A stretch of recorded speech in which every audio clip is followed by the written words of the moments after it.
ఈ 1,59,00,000కు 3 సిలిండర్లు చంద్రబాబు నాయుడు గారు ఇస్తారని ఎన్నికల మేనిఫెస్టోలో హామీ ఇచ్చాడు. 1,59,00,000 ఇంటూ 3 సిలిండర్లు అని అంటే సంవత్సరానికి కావాల్సింది 4,000 కోట్లు.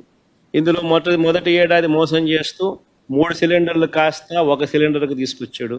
ఆ 1 సిలిండర్లన్నా అందరికీ ఇచ్చాడంటే అది ఇవ్వకోకుండా అందరికీ ఎగరగొట్టేశాడు. కేవలం 895 కోట్లు మాత్రమే ఇచ్చి 865 కోట్లు మాత్రమే ఇచ్చి అది ఎగనామం పెట్టేశాడు.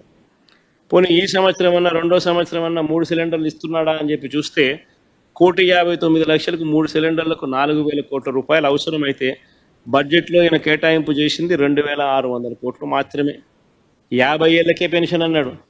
ఆ రోజు ప్రతి ఇంటికి వెళ్ళి ఇంట్లో పెద్దమ్మ కనపడినా ఇంట్లో అమ్మమ్మలు కనపడితే ఏమన్నాడు, మీకు 50 ఏళ్ళ వయసు ఉంది, మీకు ఇక్కడ నుంచి నీకు 48,000, నీకు 48,000, నీకు 48,000 అన్నాడు.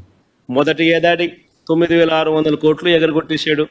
పోనీ ఈ ఏడాది ఏమైనా కేటాయింపులు చేశాడా, ఏమైనా ఇస్తాడా అని చెప్పి చూస్తే ఈ ఏడాది కూడా ఎగరగొట్టేశాడు.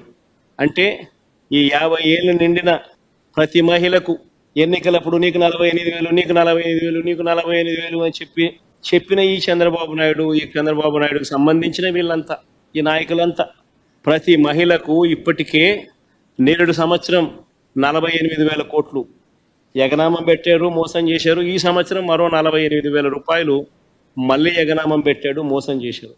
అంటే మహిళలకు మళ్ళీ మరో 96,000 రూపాయలు ఈ 2 ఏళ్లలో ఈ ఒక్క పథకం ద్వారా జరిగిన మోసం.